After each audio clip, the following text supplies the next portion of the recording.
saya kadang agak miris ya kalau ada anggota DPR lah, ada siapa yang menentang naturalisasi ini. Saya sih marah, saya tersinggung. Seolah-olah kita datang untuk cari duit. Dulu kita ngomong duit aja itu kayak sakral banget, ngeri banget, munafik banget sih dua. Tapi gitu. sekarang Beberapa kali dilakukan kecurangan dari AFC, dari negara Timur Tengah terhadap negara kayak kita. Mereka itu kurang ajarnya itu terang-terangan. Yang kita nggak bisa lawan itu amplop.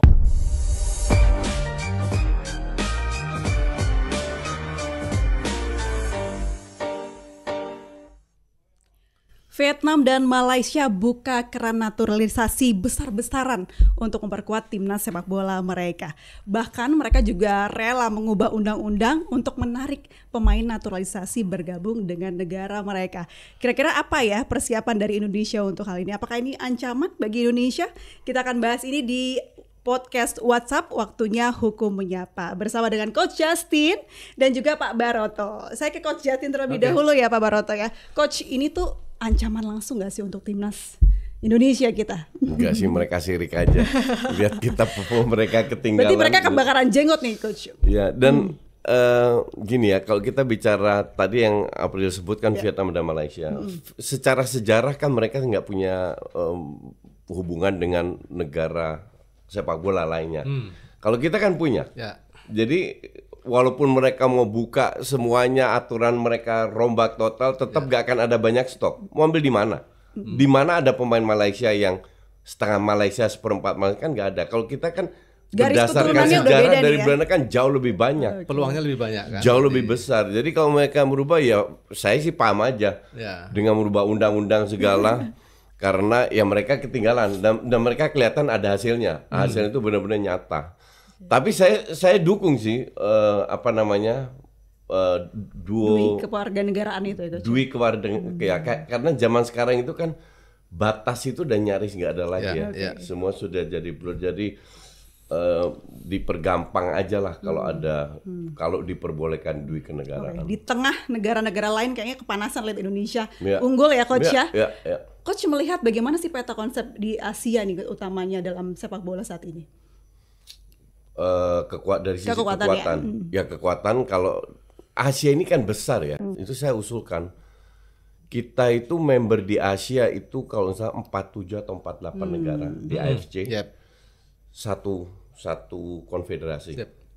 Sementara di Amerika Utara dan Selatan itu membernya 51, Beda sedikit berarti ya?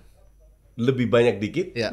tapi dibagi dua. Oke. Oke. Ada CONCACAF, CONMEBOL untuk yang selatan. Saya usulkan kenapa Asia nggak dibagi dua?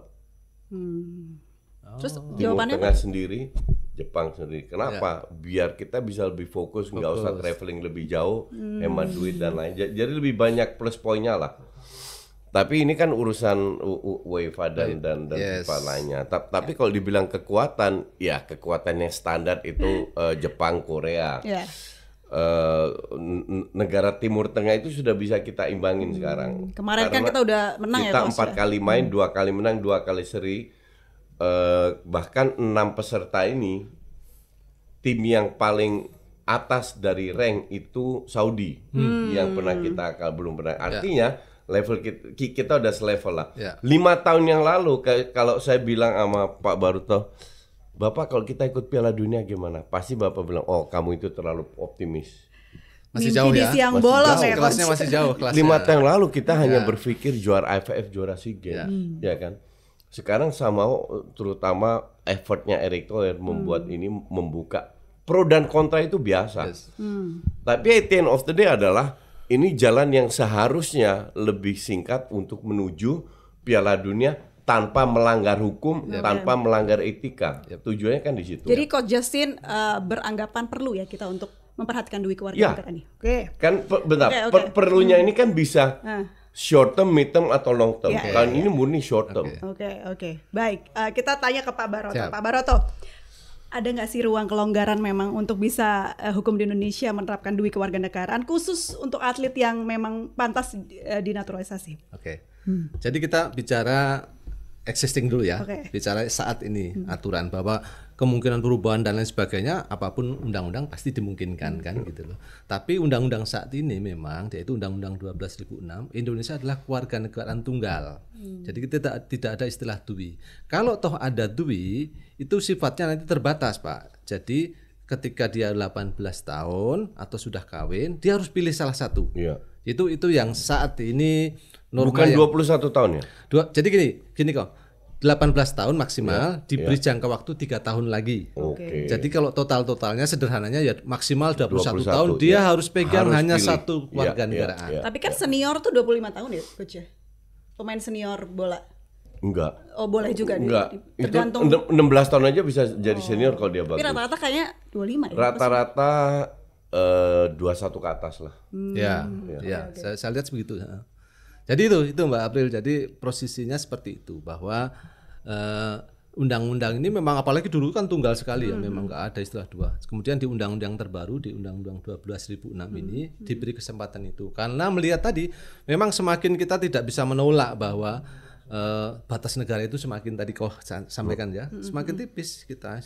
Orang Indonesia tinggal di luar negeri, sebaliknya juga. Dan itu sudah kita harus siap dengan itu. Nah, di 2006 undang-undang sudah sangat akomodatif. Oke. Sehingga kemungkinan itu sudah dihitung. Ini akan banyak kawan-kawan kita, saudara-saudara kita di luar negeri. Ya kan? Akan banyak yang mereka lahir dari keturunan yang berbeda yang salah satu orang tuanya Indonesia. Nah, proses inilah yang kemudian diberi kesempatan. Silahkan Anda punya 2 kewarganegaraan. Tapi saat 18 tahun Anda harus pilih salah satu. Nah, karena memang kita saat ini tunggal. Oke. Kan gitu. Aturannya seperti Siap, itu ya di Indonesia. siap. Baik. Kalau seperti itu berarti apakah Vietnam ini terlalu ekstrim ya, Coach ya? Perlu nggak sih kita rubah seperti Vietnam? Menurut Coach ya, untuk kepentingan timnas Indonesia. Kita nanti akan lanjut tanya kepada Pak Baroto. Enggak, gini, kita nggak perlu rubah yang sudah ada. Karena yang sudah ada memperbolehkan lah kasarnya dan itu bisa-bisa aja. Nah, Vietnam, Malaysia dan bukannya Thailand, Filipina itu pada sirik semua kan. Bahwa ternyata dengan panas kok. Panas, marah, emosional karena mereka nggak bisa ngimbangin. Panik. Ya, mereka masih fokus AFF, kita fokus ke Piala Dunia. Iya. Jadi mereka lihat ya caranya bagaimana. Karena salah satu cara kalau kita punya hubungan secara historis dengan Belanda, mereka itu mencoba untuk mengambil pemain luar yang bermain di liganya sendiri. Oke. Jadi ada pemain berhasil, let's say main di Selangor FC, dia udah berapa tahun, oke, kita naturalisasi. Sebenarnya di kita ada juga kan, kasusnya Mark Klok lah, contoh. Dia tinggal 5 tahun baru bisa. Nah, hal ini bisa dilakukan. Tapi kalau mereka mendadak membuka untuk keturunan-keturunan yang ada, bisa itu ibarat dipercepat lah. Cuman saya rasa kita nggak perlu takut karena sekali lagi sejarahnya itu mereka nggak punya bahwa nanti akan ada 1, 2, 3 pemain pasti ada, tapi jumlahnya atau kolamnya nggak sebanyak kita. Asetnya banyak kita. Aset kita jauh lebih banyak. Kita. Tapi saya melihat celah di sini, Coach dan juga Pak Baroto. Kalau memang aturannya tadi 18 plus 3 ya Pak, 3 tahun. Berarti kita harus cepat-cepat nih mencari ya, Coach ya, pemain yang usia sekitar 18 sampai lebih dari 3 tahun itu untuk bergabung bersama kita dan dibina supaya nasionalismenya dapat dan pilihnya Indonesia. Gini. Bisa kayak gitu Kak Coach? Saya flashback dikit. Saya ditelepon sama bapaknya Claudia Schoenemann. Claudia Schoenemann itu pemain timnas putri ya. Dia jelaskan, Coach, coba kamu bicara sama Pak Erik. Kenapa, Ralph? Dia bilang, kalau kita ambil pemain-pemain keturunan Indonesia dan itu banyak di Eropa dan Amerika, mereka nggak perlu naturalisasi karena mereka boleh 2 kewarganegaraan. Karena waktu itu masih U17 atau U19 seperti itu. Oh ya benar juga ya. Nah, dan akhirnya ini kan kemarin saya baru baca berita ada 4 pemain baru yang akan dinaturalisasi, di mana 3 cewek dan 1 si Salstra kan memperkuat timnas utama. Artinya hal-hal kayak gini ada celahnya untuk umur berapa. Tapi yang penduduk kita itu harus paham bahwa yang kita kelola ini bukan klub. Oke. Kalau klub kita bisa beli. Kalau timnas ini kan pilihan.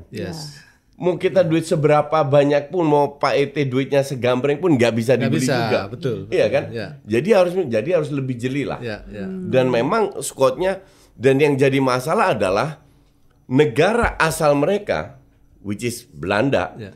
timnasnya jauh lebih bagus. Oke. Di mana contoh paling bagus itu Reinders. Tiani Reinders sudah diminati sama timnas Indonesia udah lama. Dia pilih timnas Belanda dan menjadi pemain penting di timnas Belanda. Realistis aja ya Coach. Realistis saja. Sementara adiknya Eliano Reinders nggak masuk timnas Belanda, dia pilih ke Indonesia. Nah, Sandy Walsh sama Tom Haye itu dulu main di Jong Oranje, di youth-nya timnas Belanda. Yep. Dan akhirnya mereka nggak masuk ke timnas utama, mereka ke kita. Ya kalau saya bilang ya nggak ada ruginya juga selama Jadi kita kayak dapat. bemper gitu Coach kita. Enggak, di atas kertas mungkin iya, tapi kita harus posisikan diri kita sana kita pemain profesional. Diminta Pilih, dukung ya. timnas yang rank 6 dunia atau 120 dunia. Ya fair Oke, aja, oke, pasti oke, kita oke. dukung sana dong kalau Iya. ada kesempatan, nggak usah munafik lah, ya kan. Iya. Tapi memang realitanya itu, dan dengan bumper yang kamu tadi sebut, toh kita bisa punya peluang untuk ikut lolos ke putaran Piala 4 Dunia. loh. Ya. Semua masih terbuka, start from zero sekarang semua kan. So why not ya Coach ya? Why Kalau not? misalnya kita dapat Karena nggak ada cara lain lagi. Sorry, untuk saya boleh nanya ya sama boleh Ko ya. dong Pak Baroto. Jadi mungkin gini, sebenarnya isu naturalisasi ini, Ya. bagaimana mungkin di wilayah Amerika, Eropa, apakah cukup mirip-mirip dengan kita juga nih, kalau di sana mungkin? Oh lebih gampang lagi di sana. Di sana dari lahir duit kenegaraan. Kalau Anda seorang Turki, orang tuanya Turki, paspor Turki, lahir di Belanda sudah dapat. Dapat duit kenegaraan. Jadi mereka sampai mau kapan pun dua nggak ada masalah. Nggak dibatasi. Kita kan dibatasi sampai 18, ya kan? Ya. Bahkan saya kenal berapa orang yang orang Indonesia, paspor Indonesia, lahir di Amerika, otomatis dapat paspor Amerika. Ya, kalau sana memang dui. Iya kan? Di sana bahkan mau Amerika tuh di multi. sana lebih gampang. Multi bahkan. Ya, bahkan kalau multi, bukan dua aja tapi multi. Makanya saya harap di sini juga dilakukan. Biar lebih gampang aja kalau punya berapa paspor. Ada sejarahnya nggak sih Pak Baroto kenapa kita harus tunggal gitu, tidak boleh duit? Sejarah ini sebenarnya banyak aspek ya, dari sosiologi, dan mungkin dari aspek pertahanan, dari ekonomi dan lain sebagainya ya. Kalau melihat Amerika mungkin ya dia sudah sejarahnya cukup panjang kan gitu loh. Ya. Dulu kalau saya membandingkan begini, dulu kita ngomong dui aja itu kayak sakral banget. Ini terlalu wah ngeri banget. Munafik Tapi- banget nih dua Tapi gitu. sekarang udah luar biasa Mbak April. Jadi sekarang termasuk sekarang mungkin kembali ke pertanyaan awal tadi, sangat dibuka kemungkinan itu, tapi berproses ya ini ya. Ya. Ada prosesnya, harus ada dukungan banyak.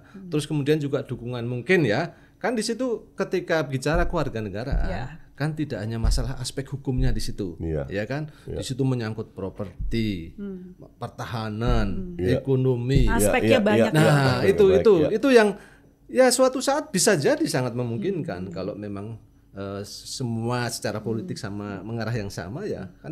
Tapi ini sebuah kemajuan kalau saya bisa sampaikan nih. Di undang-undang di 2006 ini bahkan disebut undang-undang yang revolusioner kalau kita bilang, karena dulu itu sangat strict. Dulu banyak terjadi orang yang lahir di Amerika Oke. pisah dengan ibunya. Padahal ibu kandung sendiri, karena kalau Amerika kan yang lahir di sana langsung diberi kewarganegaraan Amerika. Nah, langsung. Oke. Berarti memang terbuka, namun harus mengikuti regulasi yang iya, ada ya iya. Pak ya. Dan di Indonesia tidak bisa tuh satu hari aja langsung jadi, tapi memang harus berproses. Tapi kalau sudah mulai dari sekarang, kenapa enggak kita coba? Nah, kita kembali lagi ke Koci soal bagaimana pemain dari Belanda terutama yang kita banyak naturalisasi ya Koci ya. Iya. Koci kan pernah tinggal di Belanda. Kira-kira 20 tahun. Iya, 20 tahun lama sekali ya. Itu seperti apa ambience bermain sepak bola di sana, tentang mendidik pemain-pemainnya dan juga bagaimana minat pemain dari Belanda untuk bergabung di Indonesia sendiri, Coach? Gini ya, di Belanda itu kan banyak sekali kewarganegaraan, bukan hanya Indonesia tapi juga kalau Anda ke Amsterdam, Multicultural soalnya. kalau Anda ke Amsterdam itu mau cari restoran apa aja ada, dari restoran Ethiopia, restoran Tibet, pokoknya karena memang kalau nggak sih di Amsterdam aja ada 165-an jenis kewarganegaraan, artinya multicultural, benar-benar multicultural ya.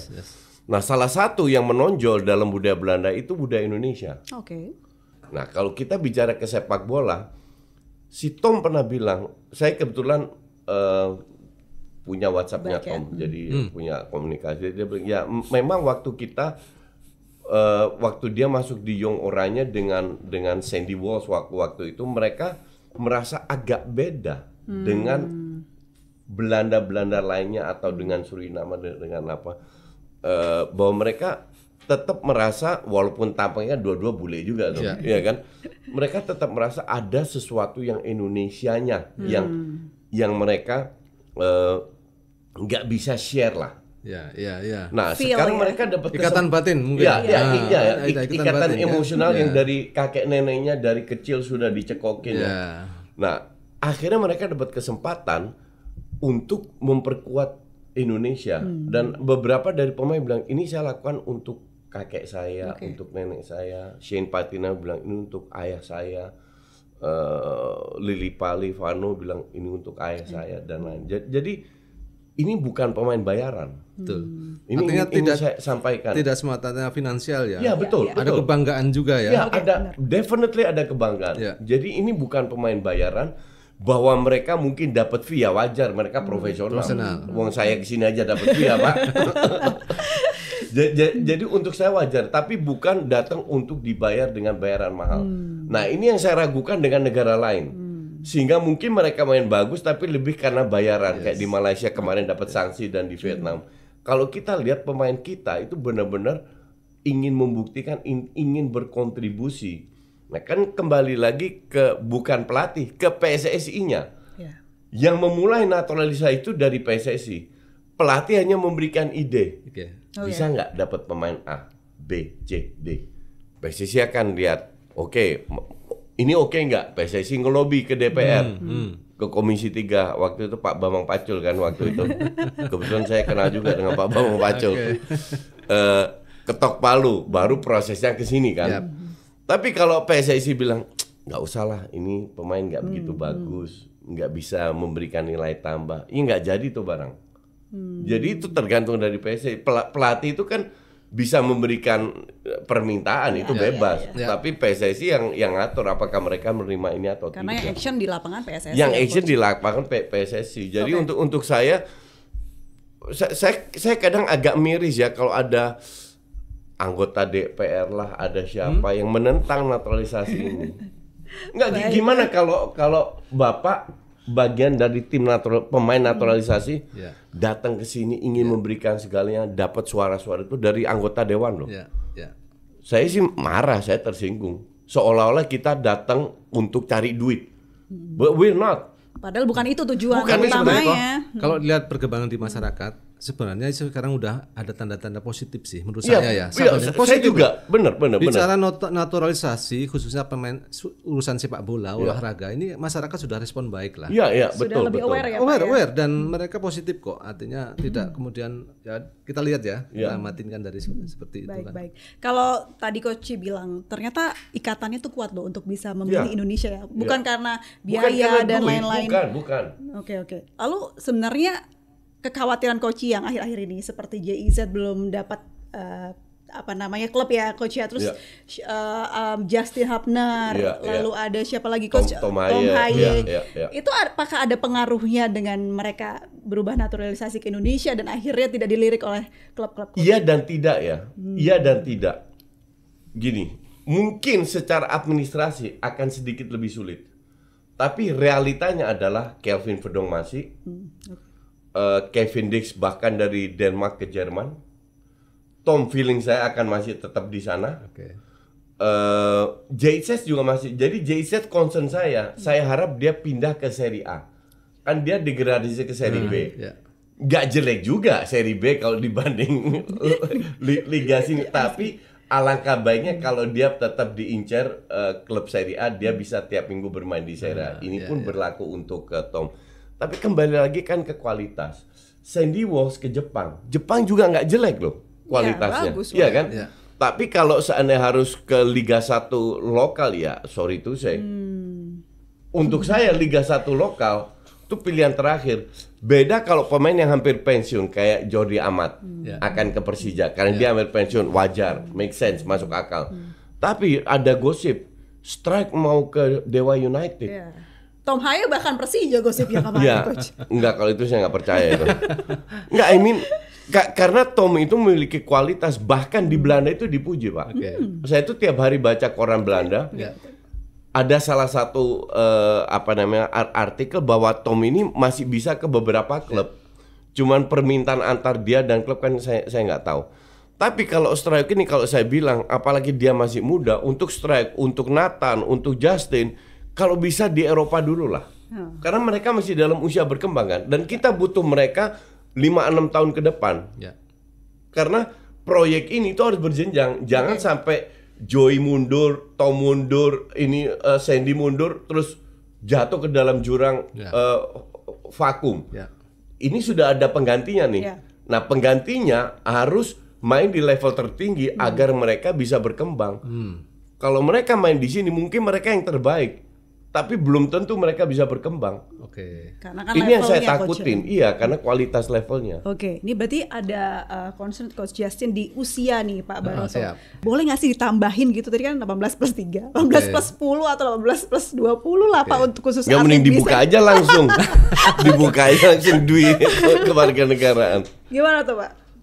Bicara boleh, undang-undang memang memungkinkan untuk perubahan kan gitu loh. Tapi lagi-lagi bahwa regulasi yang saat ini berlaku adalah Undang-Undang 12.006. Tapi untuk menjawab itu mungkin saya akan sampaikan bahwa perkembangan yang ada saat ini, bahwa memang sudah ada diskusi sebenarnya Mbak April, Pak Koch, bahwa misalnya usia 18 tahun waktu itu juga ternyata ada juga yang berseberangan dengan isu lain, misalnya masalah ketenaga kerjaan, masalah kesehatan dan lain sebagainya. Ini sudah jadi diskusi.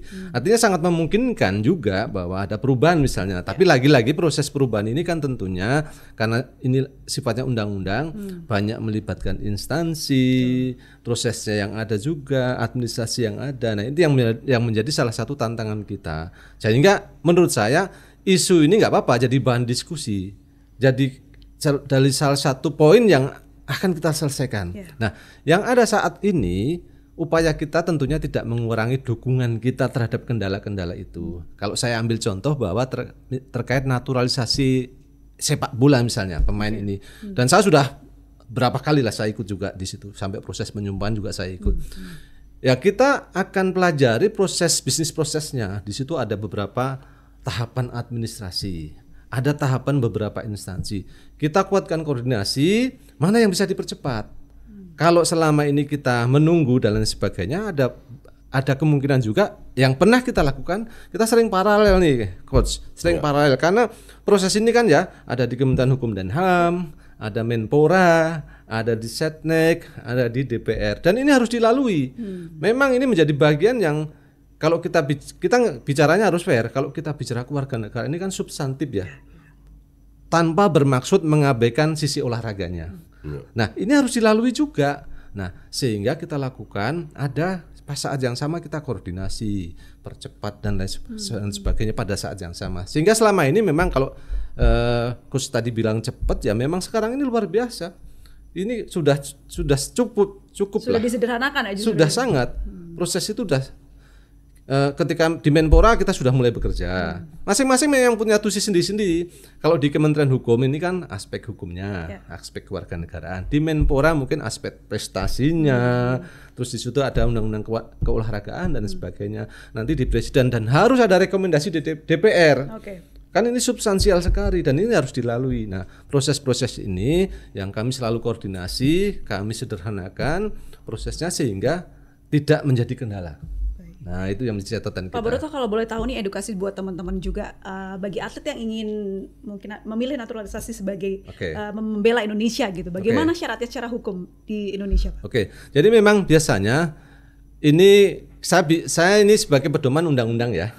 Undang-undang ya. Jadi Undang-Undang 12.006 ini proses ini biasanya memang dasarnya pintu masuknya di pasal 20 Undang-Undang 1296. Di situ biasanya karena dasar kepentingan, karena jasa, negara bisa memberikan peluang itu. Tapi ada prosesnya. Nah, kalau untuk olahraga biasanya diajukan oleh organisasi yang menaungi, misalnya PSSI ya, atau Perbasi melalui Kemenpora, ya kan. Di situ ada alasnya tentunya, alasan prestasinya, bagaimana kontribusi terhadap lokal dan lain sebagainya. Ini ditelaah di Menpora, ya kan. Pada saat yang sama di situ tentunya ada persyaratan administratif, ya kan. Ada misalnya ya biasalah administratif ya. Ada paspor, ada kelahiran, bukti-bukti yang menunjukkan kalau ada hubungan dengan Indonesia. Betul. Gitu ya. Nah, saat administratif itu dibawa ke Kementerian Hukum di kita. Nah, kita telah lagi di situ. Kita menelaahnya dari aspek sisi kewarganegaraannya. Kan parameternya beda dong dengan Kemenpora. Kalau kita parameternya dia tidak boleh double kewarganegaraan, kan gitu. Dia harus meninggalkan kewarganegaraan lamanya, kan gitu loh. Dia memang sudah pernah mempunyai paspor, salah satunya seperti itu. Nah, setelah kita selesai, kita sampaikan ke Presiden melalui Setnek tentunya. Dan di situ ada proses juga minta rekomendasi ke BIN juga. Karena ini urusan kewarganegaraan. Sampai Intel turun. Nah, BIN lah. Dan ini biasanya sudah berlalu kok. Ini sudah berproses ini. BIN setelah dinyatakan cukup semua proses, kemudian Setnek minta untuk rekomendasi ke DPR. Disitulah yang selama ini kita ke Komisi 3 ya. Ke Komisi 3 di situ kita wawancara dan lain sebagainya. Setelah dapat rekomendasi sampai kembalikan lagi ke Setnek. Di Setnek dibuat SK. Nah, setelah SK kembali lagi ke Kementerian Hukum dan HAM untuk dilakukan penyumpahan. Nah, setelah penyumpahan dia 100% resmi menjadi warga negara Indonesia. Nah, bicara soal prosesnya, Coach ada saran nggak kira-kira siapa nih pemain naturalisasi yang ini bisa nih kita naturalisasi tambahan gitu kira-kira? Nggak, ada satu pemain dia itu keturunan namanya nama Jawa lah. Itu main di klub profesional, di loan ke Jerman, terus dia balik siapa, lagi. Coach? Saya lupa namanya. Terus saya tanya, saya punya kan grup member. Saya tanya, ini bisa nggak kira-kira? Oh nggak, itu sudah dari generasi keempat.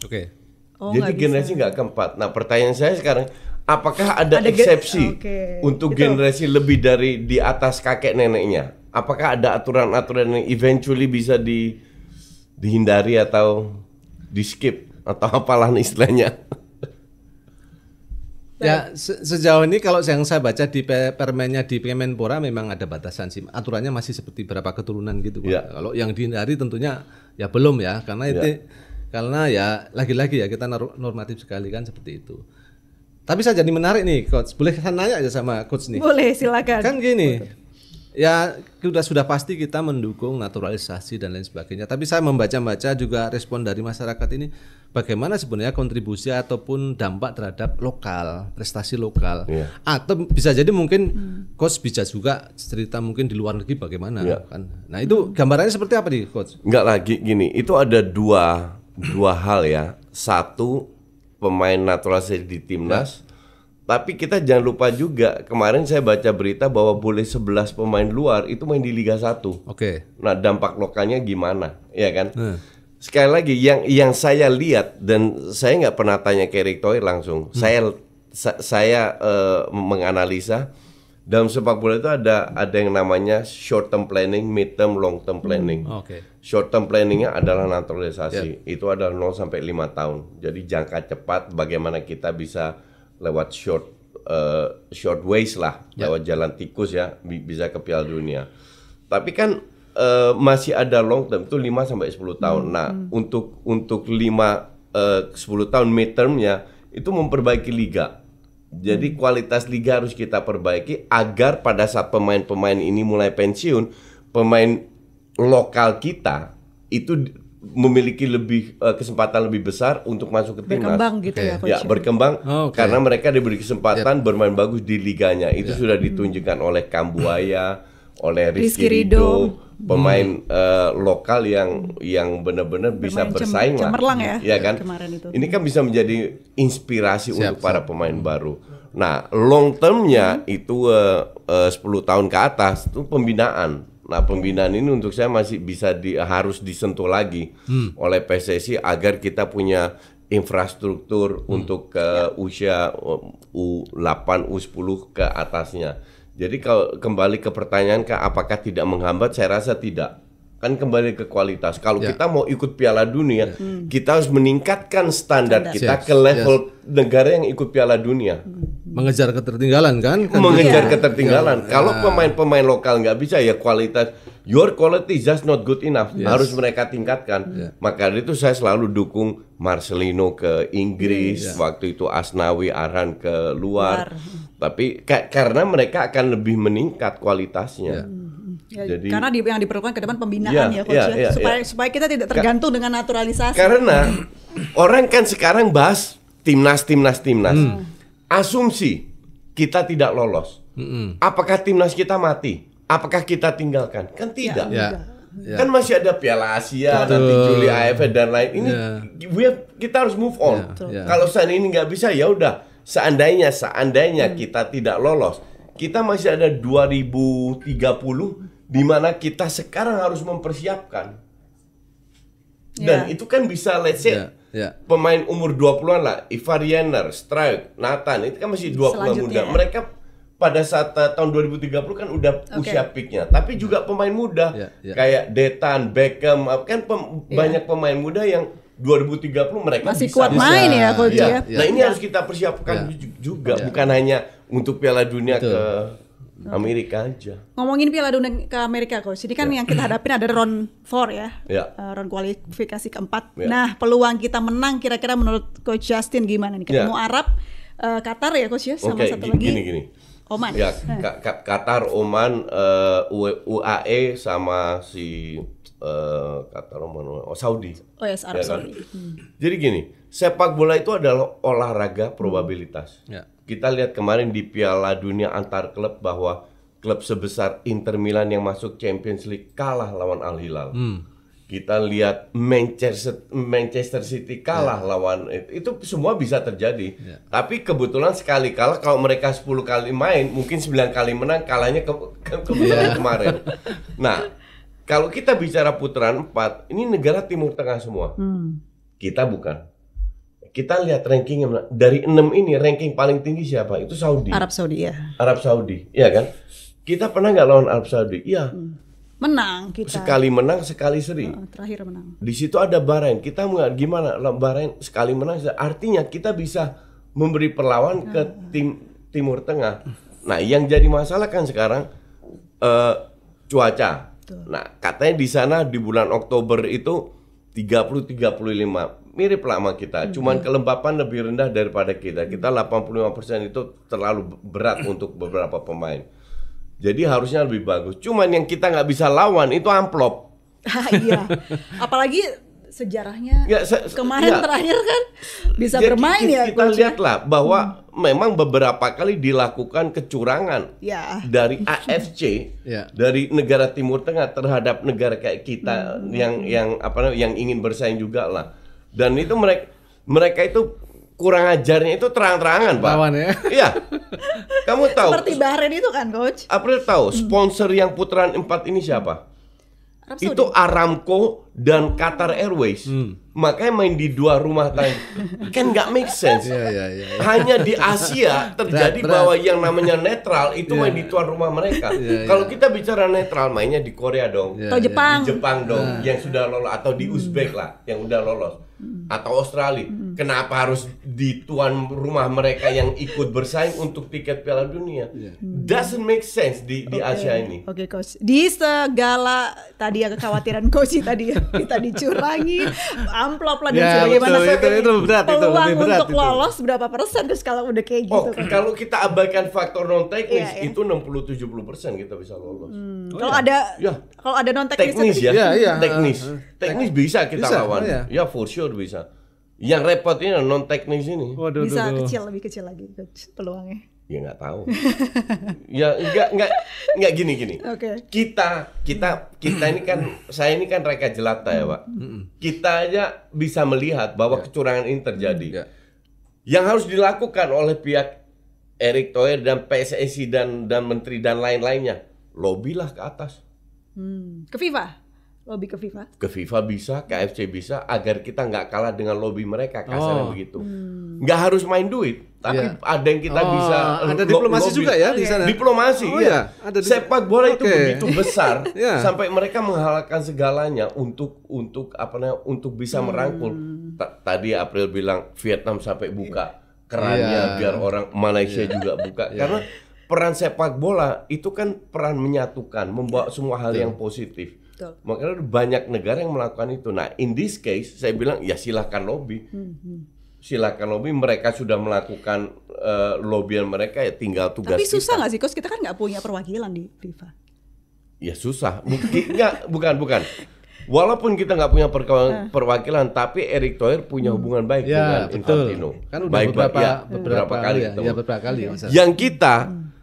Yang saya tidak tahu, saya tidak tahu sebaik apa hubungan Erick Thohir di AFC.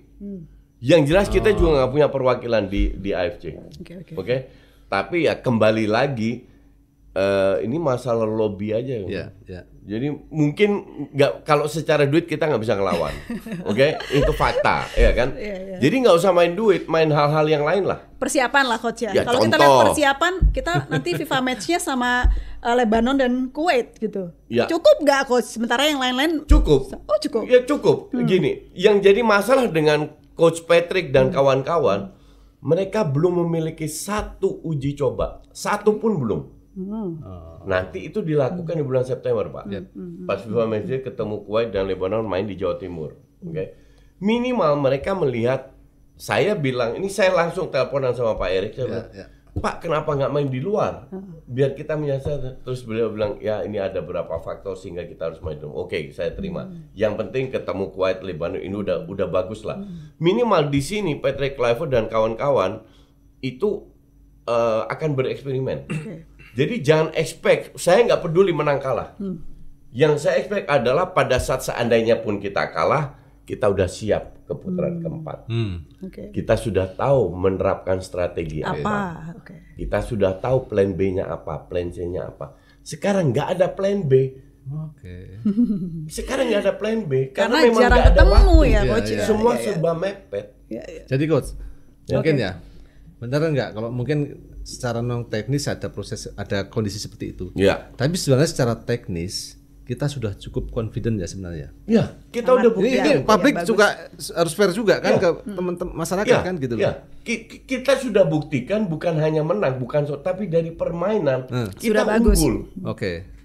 Nah, ini yang penting, bukan hanya skor, permainan kita unggul. Ya. Baik. Coach, kalau Coach Justin lihat masa depan sepak bola Indonesia seperti apa, Coach? Gini ya, pelatih atau ketua PSSI lah itu keluar masuk bergantian. Kan mereka ada periodnya, 2 period.